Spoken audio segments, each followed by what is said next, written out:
Hello and good afternoon. My name is Melissa Banther and I am a counseling student at Liberty University. And this week for our class we are doing a video discussion board. And for our marriage and family therapy Con 602 class, we were to do some reading and watch a simulated video. The reading this week was discussing Karl Tomm's IPScope model, and it was talking about interpersonal patterns of behavior.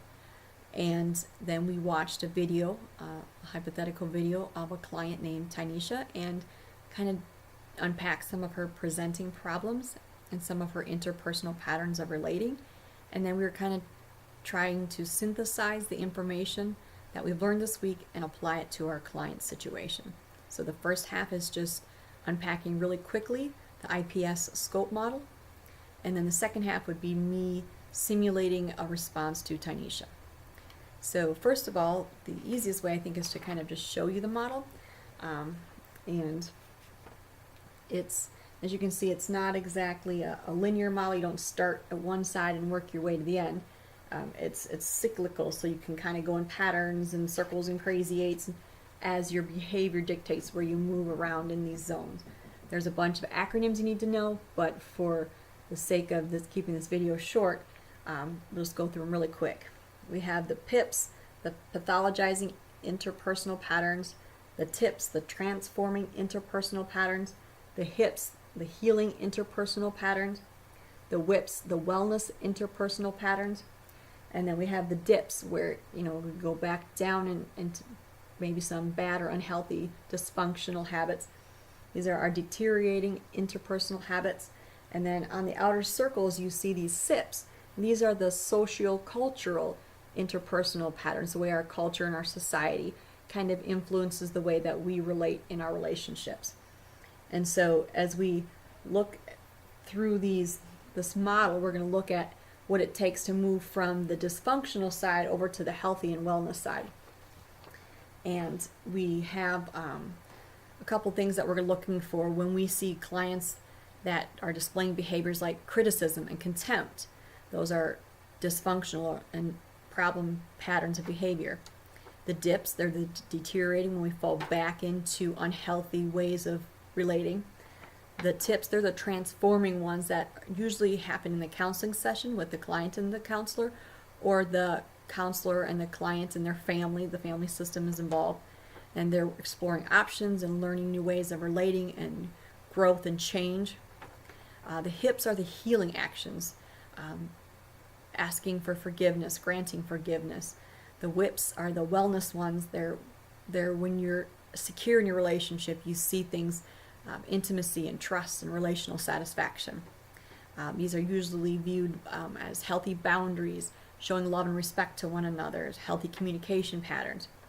And then again, the SIPs are the beliefs and actions that culture and society kind of tell people how to behave in relationship. And these can include gender and power issues. And so, we just look at all these things and how they interact with one another.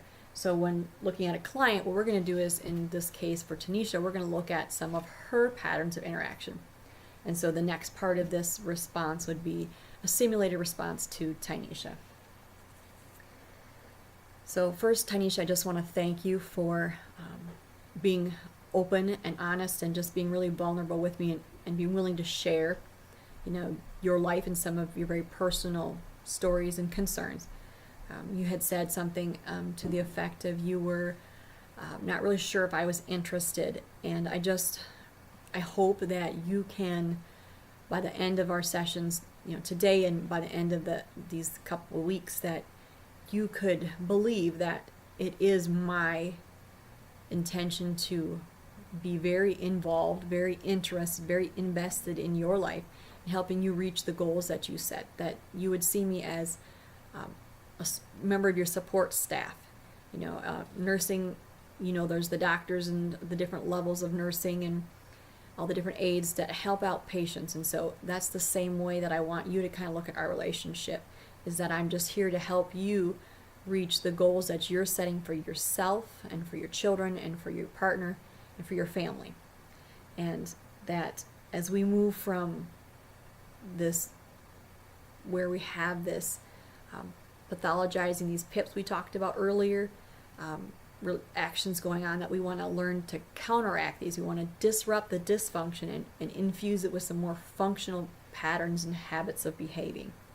And so if we look at what's kind of going on, your partner, he's kind of pursue and withdraw. He kind of comes in for a while and then he moves out, and he's back and forth in and out of your life and your children's life. So there's that kind of pattern that's going on. And then there's the criticize and defensive pattern, where maybe you're expressing a need, but he takes it more as a criticism. I need you to make supper. Why you got to play video games all day? Well, when he takes that, he becomes very defensive, and he kind of withdraws or stonewalls, locks himself into his video games, and when he can't escape there, he moves from video games into a different apartment for a week until he's calmed down. And so we want to look at a different way of doing that. And so I'm a big proponent of always learning, and being a student, I'm sure you can relate to that. And so we're going to look at the homework for this week, the bibliotherapy, the book reading of love and respect. And he kind of talks a little bit about these cycles. And this one right here, just real quick, we're going to introduce is the crazy cycle. And it just talks about one of the needs and desires for a lot of men is to feel respected, and for women it's to feel loved. So when a man doesn't feel that he is respected, he withdraws his love. And when a woman doesn't feel she's loved, she withdraws her respect for her husband, and we get this vicious cycle where they're both being disrespectful and unloving. And we want to do the opposite of that, and that is the rewarded cycle, or the energizing cycle. And when he has love, or when he has respect, he shows his wife love, and when his wife feels love, she's very respectful to him. And so kind of prime the pump by putting in sometimes loving and respectful behaviors to kind of, draw out of your spouse what you yourself need. So it's just learning some different ways to react. And so, I think the benefit of that is as you and I practice these patterns of relating to one another, using I statements, I feel frustrated when you fill in the blank, don't make supper, and I'm playing video games after I've got home from a long day of school. And I would like, and tell them what your need is. Men don't read our minds, women don't read minds. And just so explain to him, what you want. And so when you explain to me what your needs are, what your wants, what your goals are, and I can help you reach them. And I'm hoping the benefit of is applying the IPScope model to our relationship. Then you can go practice that with your children and your partner and your coworkers.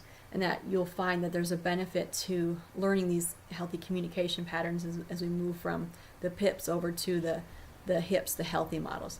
So, I know there's a lot to unpack. If you have questions, please feel free to ask me, stop me throughout this. And if you're okay with this, we're going to continue to kind of keep learning about this model and kind of look at some different ways, both from the Love and Respect book and from, like we talked about, the Gottmans, the Four Horsemen. And hopefully we can get some good ways to work with, instead of being criticizing, having the softer startup, instead of being defensive, just listen to what our partner has to say and kind of hear their need instead of coming back with a counterattack. And so we'll look more into all those skills as the weeks progress.